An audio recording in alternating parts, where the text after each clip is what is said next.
Resumen final. Bueno, hemos llegado por fin a la última perla de esta masterclass. Recuerda, 5 problemas de salud frecuentes en las mujeres. Y de regalito y de sorpresa, ese pedazo de regalo sorpresa con información valiosísima para hacer tu primer botiquín homeopático. Bueno, pues vamos con el resumen de la masterclass para refrescar los conocimientos. Bueno, eso, fundamentalmente hemos tratado en profundidad los 5 principales problemas de salud o 5 problemas de salud muy frecuentes en las mujeres. La primera perla, vimos un incendio en el piso de abajo y vimos que eso estaba relacionado con las molestias al orinar. Esas molestias consistían fundamentalmente en sensación de picor, ardor, urgencia por ir al servicio, por ir a orinar. Podían ir acompañadas de dolor abdominal, cambio en las características del flujo vaginal, fiebre, etc. Las causas que provocaban estas molestias al orinar eran fundamentalmente las infecciones de orina, seguidas de las infecciones del flujo vaginal, pero también podían estar provocadas por cálculos en el tracto urinario, incontinencia de orina o la atrofia vulvovaginal frecuente de la menopausia. Recordamos también de la importancia de mantener una adecuada higiene, sobre todo desde delante hacia atrás, repetir la higiene e intentar hacer pipí después de mantener relaciones sexuales, no aguantar las ganas de orinar y hacer ejercicios de suelo pélvico en casos de incontinencia de orina. Gráficamente, pues eso, vimos la importancia de beber mucho líquido, mucha vitamina mucha vitamina C, tomar arándanos y la homeopatía. Al principio pasamos un poquito por encima de ella, pero cuando vimos en el botiquín homeopático es muy importante la Cantaris vesicatoria para las infecciones de orina en una mujer sana y que no sean de mucha intensidad, o Creosotum para las infecciones del flujo vaginal, ya sean candidiasis o vaginosis bacterianas. La importancia de acudir al médico, sobre todo si había alguna infección o alguna enfermedad de base como diabetes o incontinencia de orina. Por supuesto, tenían que acudir las embarazadas, si había cólicos nefríticos o de riñón, y los niños, personas mayores y personas sondadas, y también los varones, ¿vale? Porque aunque en ellos las infecciones eran menos frecuentes, pero solían ser más graves. También en la parte de abajo, en forma de PDF de la lección 1, te dejé información valiosa sobre algunos probióticos, la forma de tomar los medicamentos homeopáticos y algunos preparados ricos o hechos a base de arándanos que sirven para prevenir o para tratar las infecciones leves de orina. Después pasamos a la lección segunda, que se titulaba Me va a estallar la perola, y vimos ahí los dolores de cabeza. Estuvimos hablando de que el dolor de cabeza es una experiencia prácticamente universal, a todo el mundo le ha dolido la cabeza. Se clasificaban las cefaleas en primarias, si el único síntoma era el propio dolor de cabeza, o secundarias, si eran como un síntoma acompañante dentro de un cuadro más amplio, ya sea un cuadro febril, gripal o de otro origen. La localización de los dolores de cabeza, que podía ser frontal, occipital, temporal, y los nombres de los principales tipos de dolor de cabeza, que era la cefalea tensional, que era como una especie, recuerda, una especie de cinta alrededor de la cabeza y en la zona occipital y parte alta del cuello, estaba muy relacionada con el estrés. También vimos la migraña, que se localizaba normalmente alrededor de la órbita y en la sien, solía ser unilateral, en forma pulsátil. Había fotofobia, que es aversión a las luces, y sonofobia, que es aversión a los ruidos, y se solían acompañar de náuseas. Era mucho más frecuente en mujeres, y cuadros que podían durar desde 3 horas hasta 3 días. Las cefaleas en racimos, que estas eran más frecuentes en hombres, y se caracterizaban por un dolor muy intenso en la órbita que alcanzaba su cenit en muy poquito tiempo y que se repetía varias veces, era en racimo. Se asociaba también una sensación de lagrimeo, podía descender el párpado y congestión nasal. La cefalea frontal, recordar, se centraba en la zona de los senos, ya sea los senos frontales o los senos maxilares, y se asociaba con fiebre y moco. Y la cefalea occipital, que era en la región de la nuca, muchas veces relacionadas con las cifras altas de tensión arterial, y era importante acudir al médico por el riesgo de ictus. Aparte de la localización, vimos la importancia de hacer ejercicio físico de forma general, de evitar el estrés, aprender técnicas de relajación, y vimos lo que había que hacer en casos de la migraña, que era buscar sitios tranquilitos, aplicación de frío local, sitios oscuros y fármacos. Los fármacos los podríamos utilizar tanto en la cefalea tensional como en la migraña, fármacos de uso común como el paracetamol, ibuprofeno o naproxeno. Y también recordamos que en caso de las migrañas, pues que existían unos tratamientos que podían ser, bueno, hay algunos modernos para el tratamiento de los cuadros de migraña, que eran la familia de los triptanes, y también existía la probabilidad, si el número de episodios es muy alto y la frecuencia es muy alta, de hacer tratamientos preventivos, ¿vale? Tanto con medicamentos convencionales como con medicamentos homeopáticos. No cité aquí ningún medicamento homeopático en concreto porque hay mucha variabilidad del dolor de cabeza, pero sí que la homeopatía es una alternativa muy interesante y que ofrece muy buenos resultados en los cuadros de migraña, reduciendo tanto la frecuencia de la aparición de los cuadros como la intensidad de estos. ¿Vale? En la tercera lección vimos, se titulaba Estoy atacada, y vimos que estaba relacionada con problemas de ansiedad.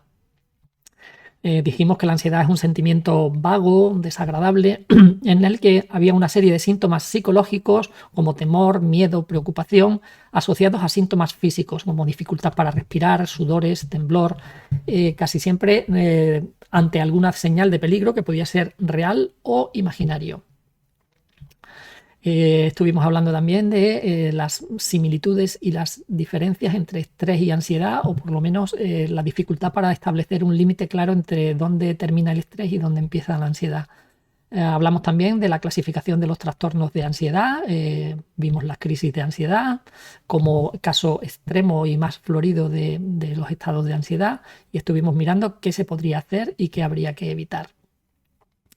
¿Vale? Aquí gráficamente, pues lo que hemos estado comentando, ¿vale? Dentro de la clasificación de los estados de ansiedad, la ansiedad generalizada, el trastorno mixto ansioso-depresivo, el trastorno de ansiedad asociado a un síndrome de abstinencia a tóxicos, los cuadros de fobias, los cuadros obsesivo-compulsivos y los trastornos por estrés postraumático. Las posibilidades también, pues practicar técnicas de relajación, hacer vida social y acudir al médico o al psicólogo cuando hiciera falta. También debajo de la lección 3 te dejé un PDF con algunos medicamentos más naturales que pueden servir para controlar ese estrés y esa ansiedad. También algunos medicamentos homeopáticos y una relajación guiada, un audio con una relajación guiada que te pueda ayudar a relajarte cuando lo necesites. En la perla número 4 se averió el termostato. Esto estaba relacionado con la menopausia, con esos calores y sofocos que aparecen en la menopausia. Dijimos que la menopausia era el cese definitivo de las menstruaciones, y en este periodo que rodea la menopausia, que es el climaterio, se producían una serie de cambios en el funcionamiento del cuerpo de la mujer. Había síntomas de calores, sofocos, parestesias, mareos, esto era lo del síndrome neurovegetativo. Síntomas psicológicos como la ansiedad, irritabilidad, cambios frecuentes de humor. Síntomas relacionados con la atrofia genitourinaria por sequedad vaginal, molestias al mantener relaciones sexuales, aumento de la aparición de las infecciones y de la incontinencia de orina, y la asociación con otro tipo de enfermedades sistémicas, como eran la arteriosclerosis, que es el acúmulo de colesterol en las placas de ateroma en el interior de los vasos sanguíneos, la osteoporosis, que es una pérdida de masa mineral con una tendencia a que el hueso se hace más frágil y más proclive a fracturarse, y el acúmulo de grasa en otras partes del cuerpo que genera obesidad. La importancia del tratamiento, la dieta y el ejercicio físico al aire libre y una dieta sana. Estuvimos hablando de la posibilidad de la terapia hormonal sustitutiva, con los beneficios que tiene, pero también con los riesgos, y es algo que debe sopesar entre el especialista y la mujer.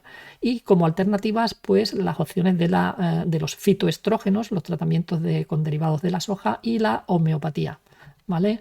Te dejé debajo de la lección número 4 en formato de PDF, pues algunas cremas que sirven para mejorar los síntomas de la atrofia vulvovaginal, algunos comprimidos que sirven para mejorar el insomnio y otros hechos a base de soja para minimizar los efectos de la menopausia, así como la utilización de la chesis como medicamento, que suele ser muy útil para tratar los sofocos de la menopausia, y otro medicamento que es calcárea fluórica para el tratamiento de la osteoporosis. En la quinta lección, pues estuvimos hablando de uno de los temas que fundamentalmente preocupaba a la mujer, que son los bultos mamarios. Dijimos que un bulto mamario es cualquier aumento de volumen localizado, que podría ser único o múltiple, consistencia, tamaño y naturaleza muy diversa. Había algún tipo que eran los inflamatorios, otros eran quistes benignos, tumores benignos o tumores malignos. Estuvimos repasando los síntomas para reconocer cuáles son esos síntomas y acudir al médico ante la más mínima duda. Estuvimos viendo también cómo se podía extender ese cáncer a otras zonas vecinas y al resto del cuerpo, la importancia fundamental de la autoexploración mamaria y de los programas de detección precoz de cáncer de mama, cómo se hacía el diagnóstico con las pruebas que se suelen utilizar, tanto ecografía como mamografía y la punción aspiración con aguja fina, y los tratamientos con cirugía, radioterapia, quimioterapia, hormonoterapia o combinación de ambas. Aquí vemos gráficamente pues todo lo que acabamos de repasar y sobre todo y fundamental, la mejor manera de prevenir y de luchar contra el cáncer de mama es la detección precoz, y lo que está en tu mano es la autoexploración mamaria. No olvides hacértela cada mes porque te juegas mucho. Como guinda y sorpresa, estaba la lección 6 donde hicimos un regalo, y ese regalo era el botiquín homeopático. Aquí te di información sobre bueno, qué era la homeopatía, que es un método terapéutico que descubrió Hahnemann y se basaba fundamentalmente en la ley de lo similar. Lo similar cura lo similar, y la dosis mínima efectiva para conseguir mejorar las enfermedades sin producir ningún tipo de efecto secundario. Estuvimos repasando también el método en cómo se producían los medicamentos y cómo se potenciaban, que básicamente consistía en diluir y agitar los medicamentos. Vimos que los medicamentos podían ser de origen mineral, vegetal o animal, las escalas, que eran la decimal hahnemanniana, centesimal hahnemanniana o LM, 50 milesimal, la importancia de la dirección de la curación y dónde se había ido recogiendo toda la información que dio lugar a la homeopatía con las materias médicas, donde se recogían todos los síntomas que se producían después de tomar los medicamentos, y cómo los repertorios organizan esa información para que sea accesible y fácil de trabajar con ella y poder seleccionar los medicamentos homeopáticos adecuados una vez que se ha hecho una correcta historia clínica al paciente, una historia clínica homeopática. Pasamos un poco por encima de los distintos medicamentos, la cebolla para los cuadros alérgicos y catarrales, apis melífica derivado de la abeja para las picaduras, árnica montana para los golpes, traumatismos y torceduras, arsenicum album para las gastroenteritis a dosis bajita de 9 CH y a dosis de 30 CH en casos de ansiedad, sobre todo cuando hay mucho miedo a la muerte, cuando hay mucha inquietud, mucha intranquilidad y deseos constantes de moverse. Hablamos también de la posibilidad de utilizar belladona en los cuadros que tienen una aparición brusca con enrojecimiento intenso, sobre todo los dolores de garganta o fiebres de aparición brusca. Caléndula como el antiséptico natural más efectivo y más eficaz. Cántaris para las infecciones de orina. Es muy, muy efectivo para las infecciones de orina cuando aparecen de forma puntual, no así para las infecciones crónicas. El Semium para los cuadros de ansiedad por anticipación, ¿vale? Sobre todo cuando había que dar una charla en público o tener una entrevista de trabajo importante o exámenes. Ignatia amara, que era el remedio para los entierros y los disgustos amorosos, normalmente a una potencia alta, 30 CH.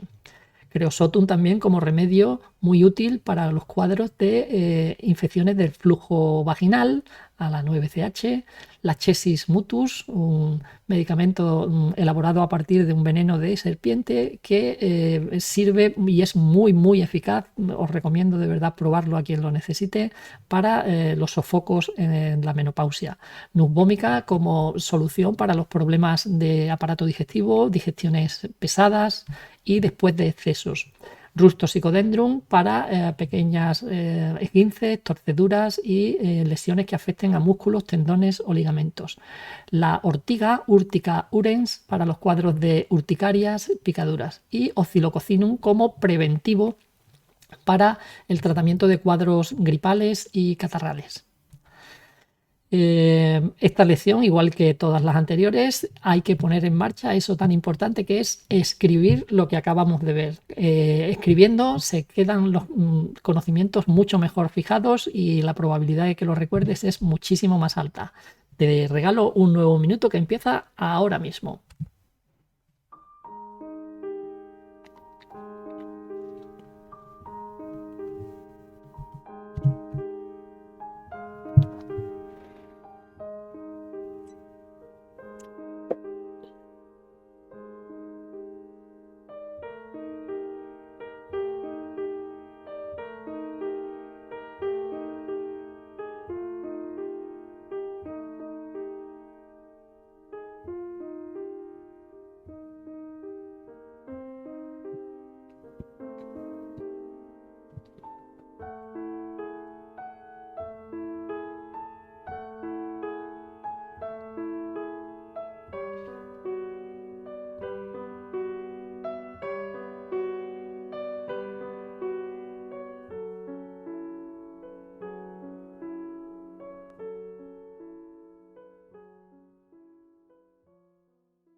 Tiempo cumplido.